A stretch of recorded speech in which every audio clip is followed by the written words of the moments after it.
There are men who walk a smooth road and men who carve their path through stone.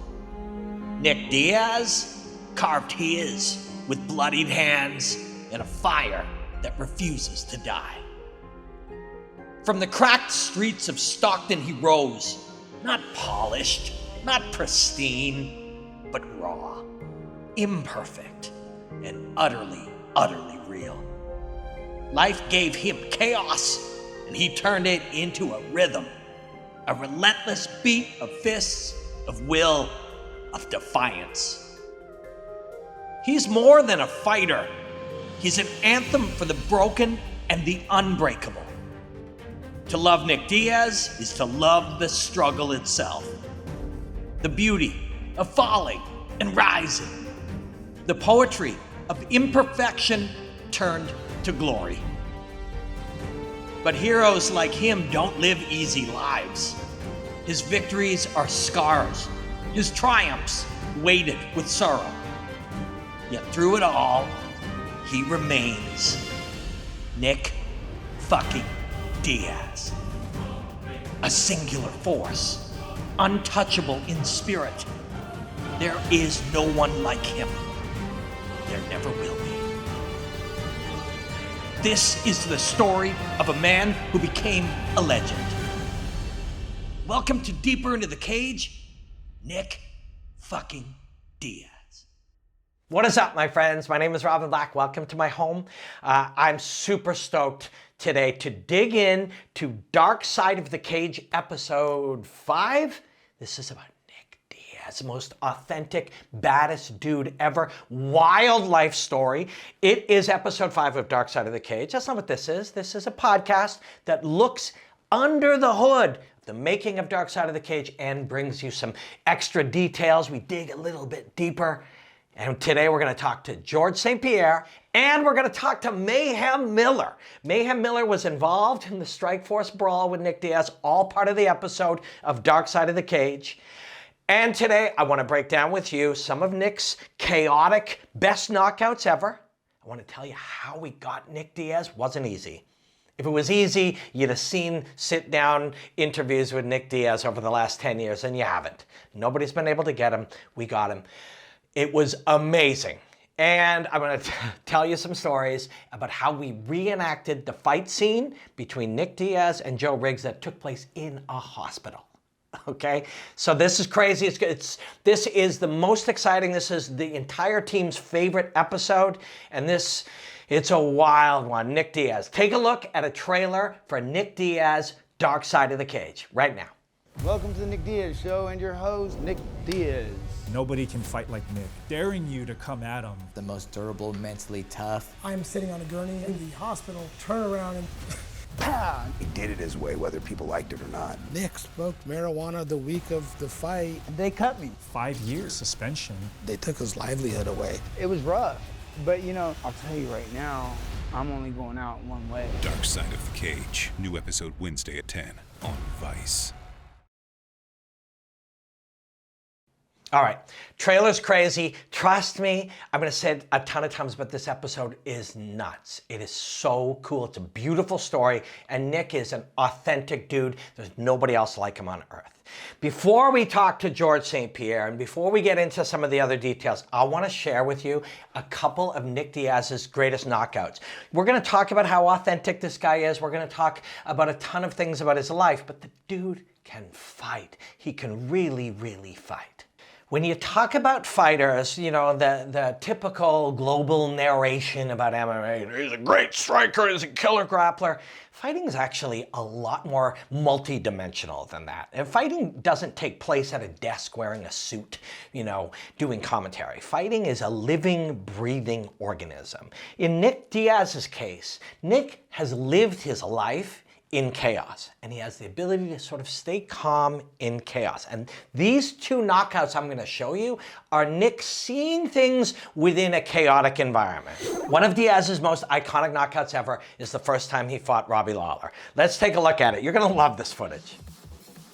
Watch this. Bink. Nick Diaz with the right hand, southpaw versus southpaw. It is just such a beautiful one-punch knockout, one of the most memorable knockouts ever. And of course, He's crowding him even after he's got him. Watch one more time, right here. Amazing. All right, Nick Diaz loves chaos, and this is a set play right here. What he's trying to do is draw Robbie, drops his hand, and invites a punch. He's done this throughout his entire career. He wants to slip or roll with it, something both Diaz brothers do better than almost anyone in fighting, and come back over the top. Take a look. Roll, pink. It's not there, then he goes to the clinch. He's gonna separate. Right hand pushes, left hand goaltends right here. And now he's set him up to land the knuckles. Pink. Full body all the way up. A set play that Nick Diaz had been training specifically for Robbie Lawler, and it's a sequence he's used throughout his entire career. Wonderful, wonderful timing, and just seeing the lines within the chaos. Chaos is simply patterns we don't understand, Pink.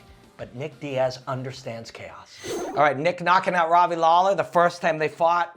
Just vintage Nick Diaz, and so is this. This is one of the greatest single rounds in all of fighting ever. Nick Diaz versus Paul Daley. This, Pink, is the finish to one of the greatest rounds in the history of fighting. Nick Diaz versus Paul Daley. Look at the swarm here. Feel the ferocity, feel the intensity. This is all emotion and spirit as Nick Diaz has weaponized his entire body to destroy the body of another.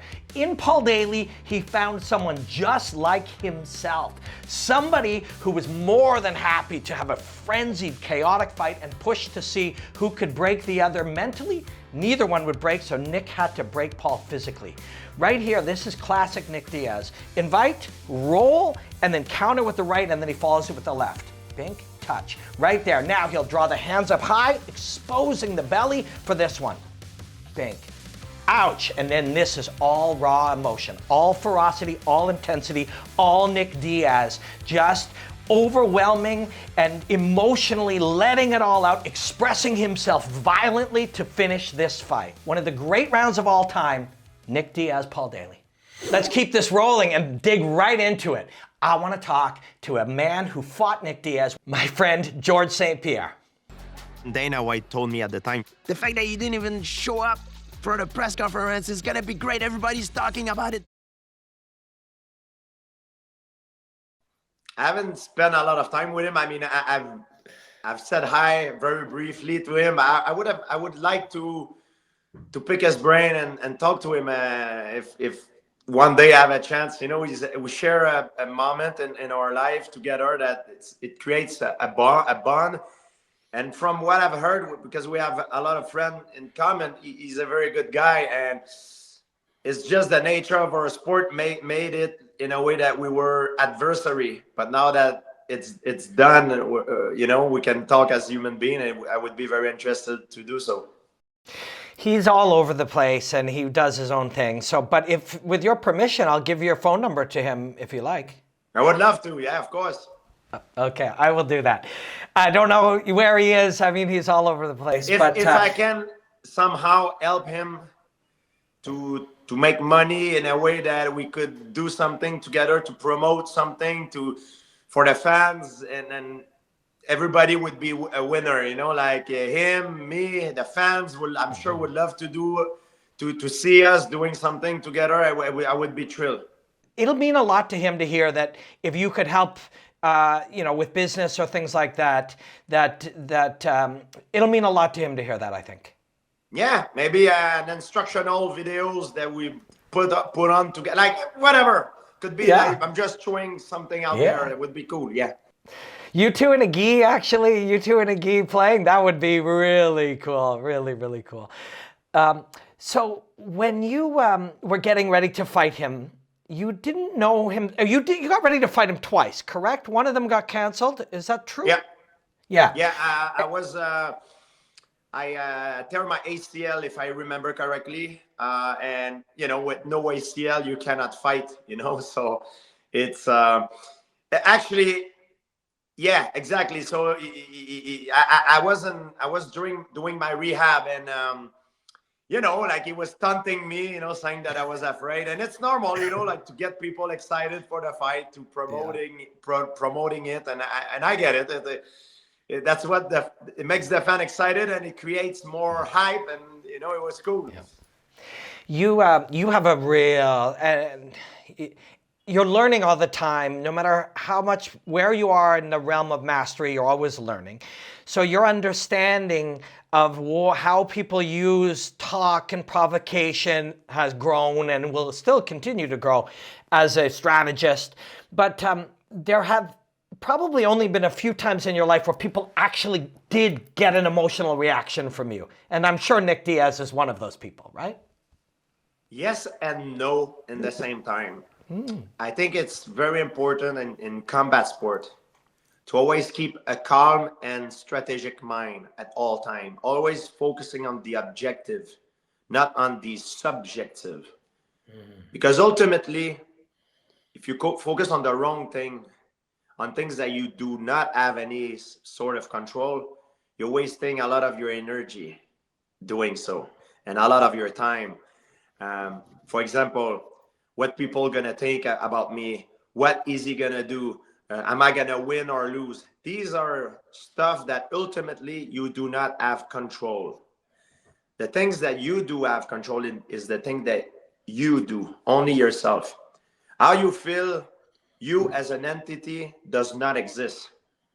The only thing that matters is the objective, the things that needs to be done for you to slope the odds in your favor and give you the victory. And these things needs to be done at all costs.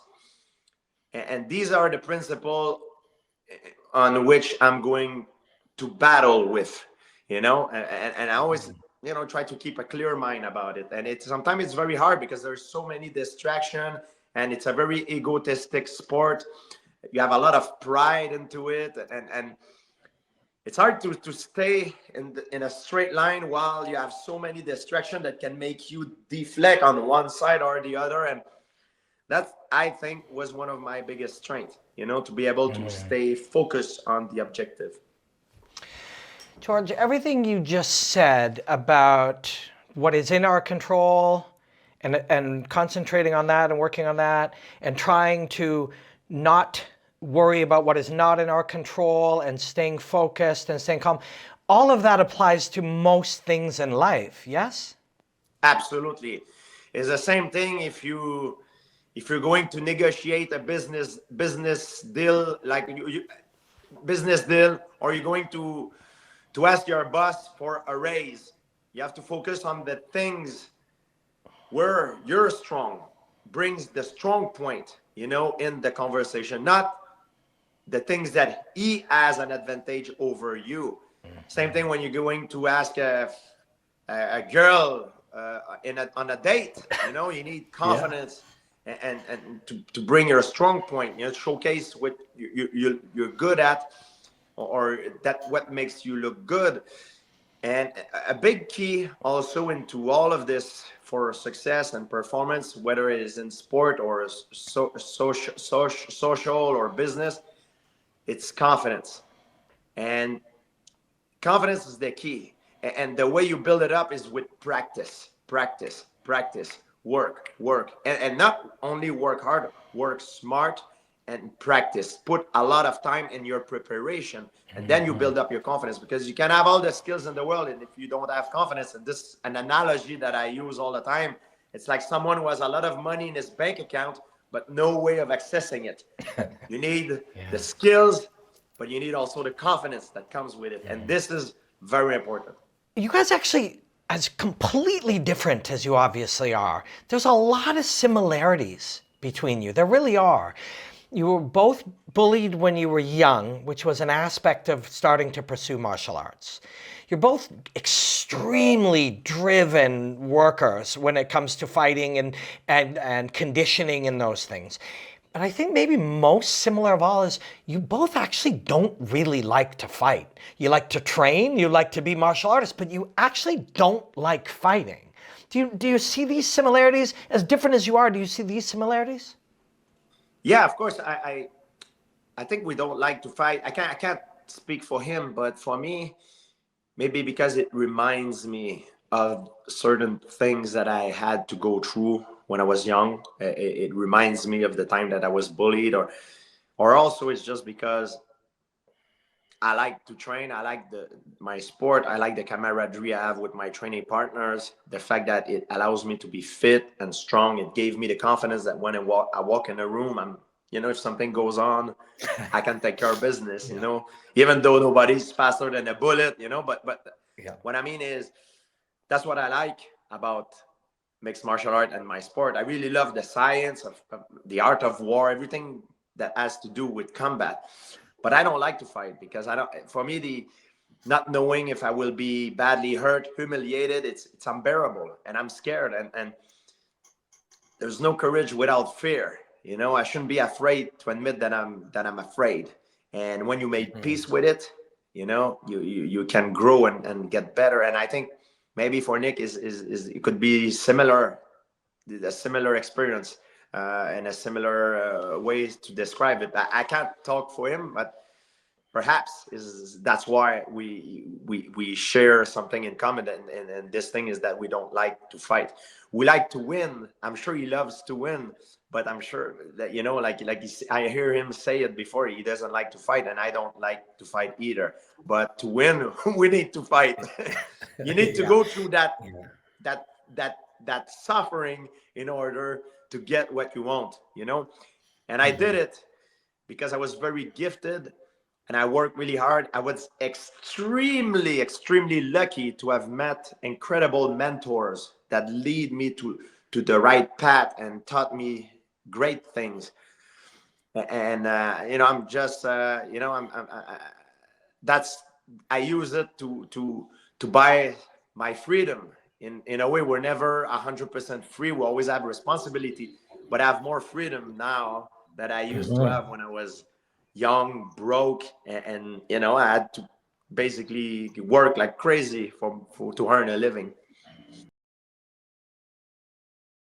All right, my friends, if you would, please humor me and let me tell you a personal story here about how we got Nick Diaz. So I'm the creative consultant on this series and worked on it for maybe 14, 15 months. And one of the questions, or the question I get asked the most about this series and about working on it was, how did you guys get Nick Diaz? When I think about the process of getting Nick Diaz, it started first with sitting down with Dave Hodgson before this series existed and going through a list of the stories we would hope to tell, you know, 18 months ago. And number one for me was Nick Diaz. Nick is fascinating. We all know why, right? Nick as a fighter, Nick as a human, Nick's life story, Nick's authenticity, Nick's I don't give a fuck about anybody, all of that. You know, all the things he's been through. Of course, that's a story he wanted to tell. And everybody was like, and I mean everybody, you can't get Nick. You won't get Nick. It's impossible. I went to friends, Rich Chow, who worked with him a lot at Strikeforce. I talked to Nate's manager, Zach, a bunch of people. And everybody involved in the series was like, you know, nobody gets Nick. For some reason, Nick seems to like me. And when I reached out to him with this, he gave me his phone number. And I called it a bunch of times. And I finally got him on the phone. And he said, look, I want to do this. I want to do it with you. When I say I'll do something, I'll do it. But you need to stay on me. That's when I realized, okay, I think this could happen. I went to the team, said it would happen. There were bets all around the Vice offices against this ever taking place. Through the process, we flew to Stockton to interview Caesar and other people, and we'd lost track of Nick, which is a very common occurrence. He changes his number, he moves a lot. He's a free spirit, man. Nick is Nick. But I'd seen photos of him running on the Golden Gate Bridge in San Francisco. And I knew he was in Houston, and he had been training in Houston and living in Houston. And suddenly I'm like, okay, we're going to Stockton. And right around that time, Nick says he'll come and sit down for an interview with us. There's a shot of him on the Golden Gate Bridge. So we're sitting down with Caesar Gracie, who is brilliant in the episode, and shares a lot of beautiful stuff about Nick. And Caesar says, you know, he's in Houston, right? And I said, well, you know, he's right here on the Golden Gate Bridge. And he's like, oh, no, that's an old photo. I know who he's with, and that's an old photo. He's in Houston. I'm like, oh, my God. And again, we had lost track of him, which is according to everyone that I've been involved with, telling me stories about their past, working with him, Rich in particular, this is quite common. During the process of it, Caesar is speaking to Nick on his cell phone, which also, Nick is going to be on his cell phone or not on his cell phone for days at a time, depending what he's doing, and he is his own guy. And Caesar, it says, I need a ride to Stockton. Now, Houston is a 25-hour drive to Stockton. And Caesar's like, he wants to do this. How important is this to you? Now, we're also communicating with Nick's team in Houston, who has been fantastic as well. There's his whole team, Kevin and his whole team has been fantastic. But there's a disconnect between this part of Nick's life and this part of Nick's life, as I think there's a disconnect through much of how Nick puts all of his pieces together, living to the beat of his own double kick drum, you know? And so he's like, how important is this to you? I said, well, we really want this. And Nick wants to do it. He goes, yeah, he wants to do it. He wouldn't say this. He said, why don't you fly to Houston and get him? I said, what do you mean get him? He said, well, it's just sort of how it is with Nick. Go to his door and knock on his door and tell him you're here to take him to Stockton. I'm like, okay, well, what should I do? He says, look, here's his address. Go to his door tomorrow morning and just knock and say you're here to take him to Stockton. Put him in a cab and take him to the airport. Now, when he realizes you're taking him to the airport, he's going to be really mad. I'm like, what do you mean really mad? I don't want Nick Diaz really mad at me. And he goes, but he'll be cool. Mostly he'll be mad because he has no ID right now and often doesn't. It's just, yeah, he's a free spirit and he usually doesn't. But I have this. And Caesar holds up a piece of Nick Diaz ID that he has with him. And he goes, take this. Go get Nick. This is his address. Get there between 8 and 8:30. Often he goes for a run in the morning. Knock on the door. Tell him, you know, it might take a while. And so I get Vice to book me a flight. I drive to the San Francisco airport. Get on a plane. Fly overnight. I land at 5 a.m. There's no cars yet. It's too early, so I sleep in the airport. No bed now for 2 days at this point. Sleep in the airport, get in an Uber, and go to this area where Nick apparently lives. And I'm knocking on the door. I'm not really paying attention. It's early in the morning. And there's no answer. And I've been told that that's not unusual too. And just wait. And so I'm knocking. And I don't really kind of clue into where I am. And I didn't notice that the Uber driver was looking at me crazy. But suddenly I realized there's a lot of insect activity. And I look and there doesn't seem to be any garbage, services. There's no street lights. And I'm kind of like, where am I? And I go to knock on a window. And I look just around the corner and there seems to be some drug activity. I mean, and the sun is starting to come up. There's a bit of process. I'm like, where am I suddenly? And I realize I'm wearing a Versace bag and I'm just some dumb Canadian goofball standing in this area. And I realize I'm in Sunnyside and I Google Sunnyside, Houston. And what comes up is this is the most violent crime area in all of America.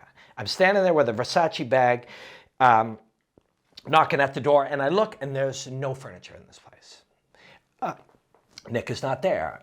So I go somewhere else, and as you're traveling through this area, it's a rough area, and I'm not judging anybody. We all have different, chances, fortunes, lack of fortune. We're born into different things. A lot of the lives that we live are based on luck and opportunity and good fortune, right? So, but this is a rough area, and it's 9 a.m. The sun is coming out. The activity that is happening there. Oh my God, it's one of the most violent crime areas in America. I go somewhere there. By this point, Caesar and others are up and they're like, well, call these people. Here's another potential address. I'm like, what am I doing? So all of this goes on and we're speaking to other people involved with Nick. Again, there's a disconnect through it. People are like, he's not going to Stockton. Now I'm speaking with people with his Houston team who are a part of his life there. And, people involved, there's relationships. I don't want to get into it and I don't want to judge or have an opinion on who's who and how it all sets out. Nick is a brilliant martial artist and a wonderful fighter and an individual living a life of his own. But now I've got people in Houston implying to me that you are not taking Nick on a plane anywhere, and you're not going to connect with him today. And now 18 hours of flying back and forth, I'm going back to Stockton empty-handed. We have other interviews to do, people in Nick's life and his coach Caesar and good friends and stuff. But I'm going back empty-handed. But something about doing that process, I spoke with, again, my friend Rich Chow, who worked with him in Strikeforce and other Elite XC, I think. And people are like, this is part of the process. I spoke to Nate's manager, Zach, who's really helpful and a kind person. And he was like, I thought you were getting Nick. And I'm like, I guess we're empty-handed. But there's something about the willingness to go through it and all of that, somewhere in that, when you're kind of let Nick know how important this is to you and how much you're willing to do to get it, he starts to realize, oh wait, maybe there's something. We flew back to Houston. Now the conversation is with Nick's team in Houston. I'm having broken telephone with Nick on DMs and cell phone, something he sometimes doesn't feel like engaging in because it's his life. And he doesn't want to talk to people. But for whatever reasons known only to him, he wants to talk to me. And he's always gone out of his way to be kind to me. He introduced himself to me, walked over past a ton, like, Good Morning America hosts and famous comedians and fighters, walked over past all of them one day to come and talk to me. And I remember thinking, what's going on? And I realized sometimes you never know what it is, but for 20 years, I've been analyzing martial arts and doing podcasts and talking about, and for 20 years, I've talked about how rare and special he is, because that's true. There's only one Nick Diaz. And maybe it's because I'm a martial artist and I had 9 pro fights of my own at a low level, or I don't know what it is. But for some reason, Nick has decided he'll talk to me. And we've now brought Dave Hodgson, who is a really wonderful guy and great storyteller, and into the conversation with his team. And for some reason, Nick has decided that he will speak to us, but it's not easy, and his life has some chaos in it. So a second time we go to Houston and it doesn't work out. Dave goes to Houston, it doesn't work out. The final time I've been speaking to Nick, Dave's been speaking to Kevin, who is, a manager and a person of great organizational skill that's part of Nick's life. And we have one more chance, and Vice has spent a lot of money that we don't have budgeted to fly me to Houston, to fly Dave down with a whole crew, and in walks Nick. And Nick sits down and he tells us his life story. He spends hours with us, kind and calm and you know what? You'll hear all these things about Nick Diaz. But then anyone who knows him, he's sweet, he's kind, he cares about other people. He's a unique thinker. There's only one of this guy. And he sits down and he tells us things he's never told anybody else. And that is the skeleton of Dark Side of the Cage, Nick Diaz. And I believe we called the episode The World versus Nick Diaz. It was a working title. I can't remember exactly what it is. Please don't judge me. There's a lot of moving parts. But it is The World versus Nick Diaz. And Nick tells us his story, honestly and openly, and for the first time in a long time, and maybe for the last time in a long time. And we jumped through hoops. We were on airplanes. We were sleeping in airports and flying places and in areas where there's literally crack being smoked there and prostitution there. And I'm wearing a Versace bag, knocking at an Airbnb that's empty of anybody as the sun comes up on the most violent crime area, one of the most violent crime areas in America. But we did that because we love Nick Diaz. This is Dark Side of the Cage, but it's a love story. It's a love letter to this great, rare, unique, authentic individual that we admire. And it's a wonderful episode. It's something that everybody on this team will be proud of forever, and I hope Nick loves it. And that's part of the story. We'll share more in the future. But I want to take a moment to personally thank Nick Diaz for the adventure and thank him for sitting down with us. It's an honor and a privilege. And Nick, we love you, man. Before I could even survey the scene, here comes Nick Diaz. And then the fight happened. We head back to the cage, run in, we're pulling guys off. Wow. Yeah, this is ridiculous. This is ridiculous. Yeah. My God. This is called Deeper Into the Cage or Cage Talk. We talk about Dark Side of the Cage, the episodes. Season 1, Nick Diaz. I haven't watched any of them, and now I'm afraid it's going to stick me on there without my express written consent. Well, I will get your written consent, but I wouldn't do that to you, but you don't know me very well, but you know Rich, and Rich wouldn't do that to you. Two things. One, I want to talk to you about Nick Diaz, because there is season 1, we have an episode of Nick Diaz. But before I do, season 2, we really want to do an episode on Jason Miller. Such an episode only works if Jason Miller's doing well now and can walk us through his life, the ups and downs, the challenges, overcoming. You appear to be doing well, and I think such an episode would be interesting to people. What do you think? I think it's a good idea, only on the fact that YouTube was inundated for years of what happened to Mayhem Miller.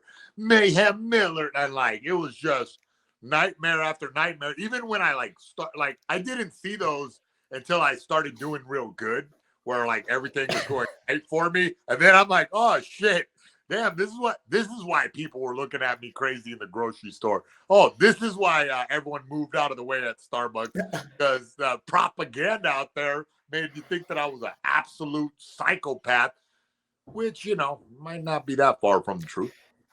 Just a little bit. I mean, look, but I didn't understand that you could snowball positive. And so that's what you're seeing now.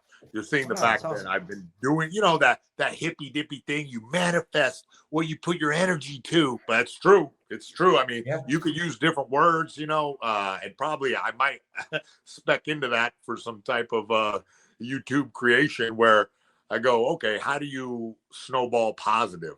And that's what's happening. I started putting my intentions towards positive things and, working within the law and doing things correctly, for lack of a better term. And suddenly, things keep rolling. Adam Carolla job is helping usher in new things like that, where, okay, everyone sees I'm sane, sober, mind was pretty clear, and can affect positive change in the community. And then what?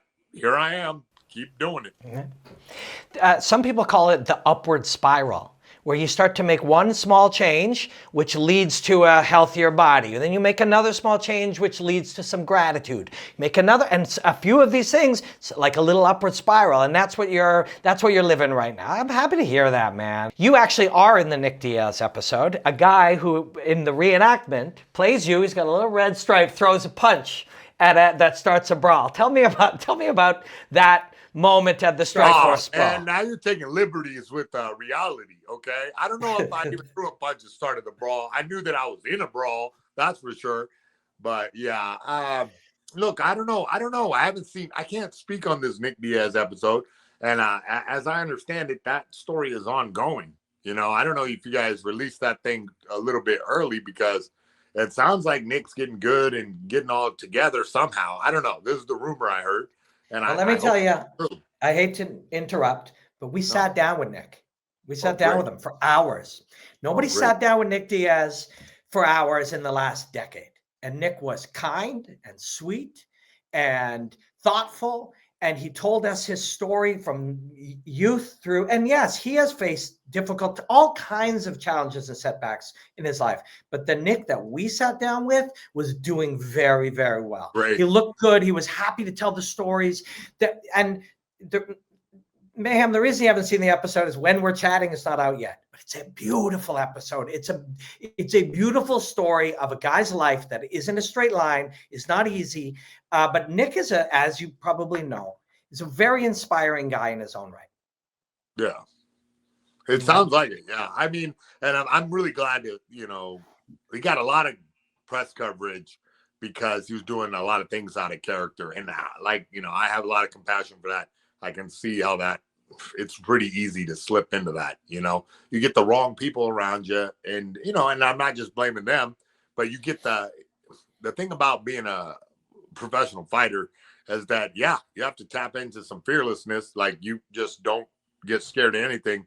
And that's a double-edged sword. Yeah, you can do some heroic things, but you can also do some really terrible things to yourself. I did see recently somewhere, somebody quoted you saying that you'd love to chat with Nick and reach out if he needs anything. Did you say that? Did you see when he appeared to have some challenges? Talking about that, you know, because I was kind of frustrated and mad because, you know, Diaz, like, had a fantastic career, and I feel like he definitely has a network of people that are around. But oftentimes, you know, when you fall off in that dark spot, everyone gets scared. And, like, who's going to tell Diaz, like, hey, man, you need help? Like, no one. Like, it's really hard, Nick, because I had the same problem.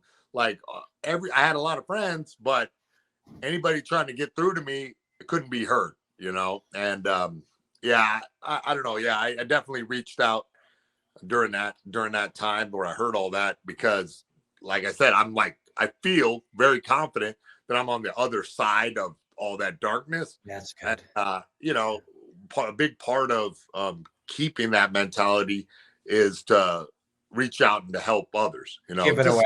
Yeah, we had our rivalries back in the day, but for me, it was important to let them know that people feel there's a lot of fans out there, and that people feel for them.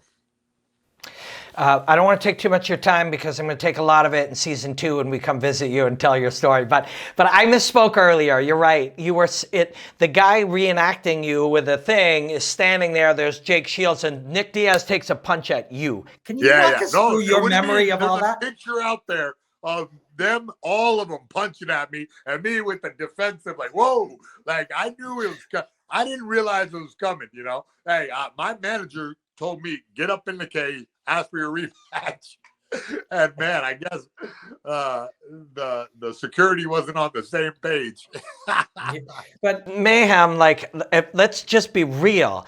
If you think about it in retrospect, you're like, oh yeah, of course, if I do that in front of all those but again, bud, I'm fearless. Like, of course I'm gonna go up in there and do that. Yeah, you know, I wasn't. Listen, you know, the fight business, you got to be like insane a little bit. Like, you have to to get to the high levels of fighting, you have to have almost a delusional, you can fight the entire globe and you'll be fine, you know? So, and that's what I expect out of my fighters. I coach guys now, and I just want them walking into the cage or ring or whatever. I want them thinking they could slap Zeus out of his sandals. You know, that's what I expect.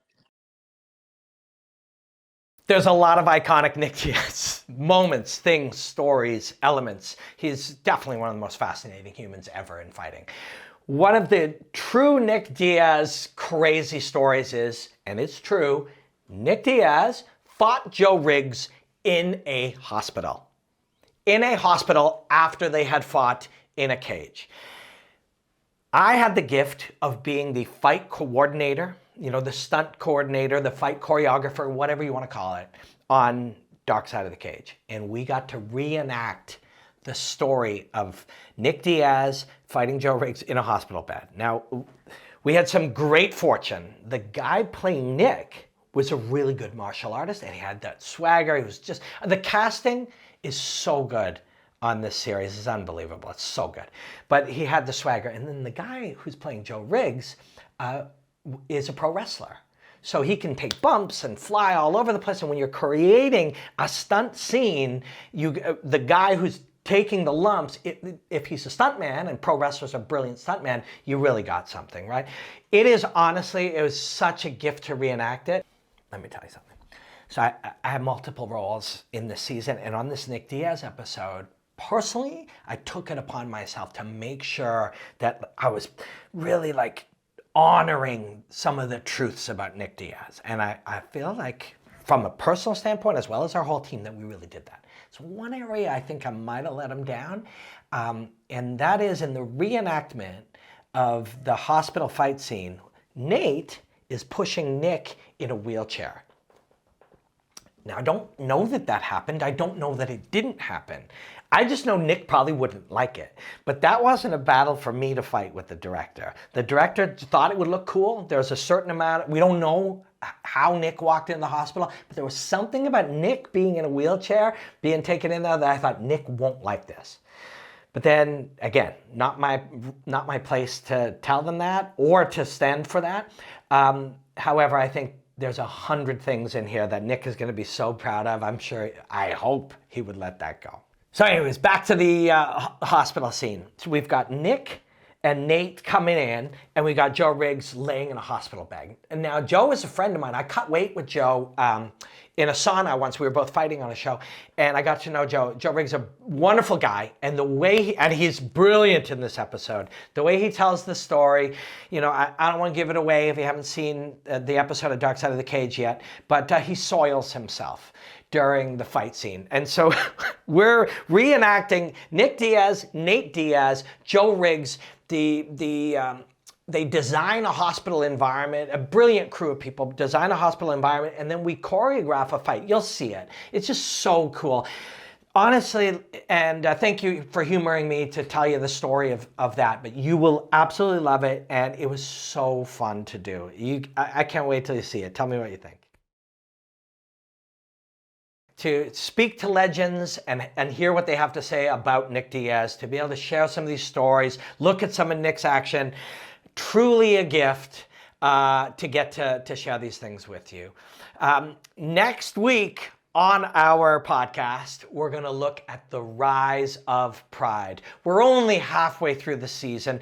Dark Side of the Cage airs on Vice all around the world. On Canada, where we live, it's on Crave.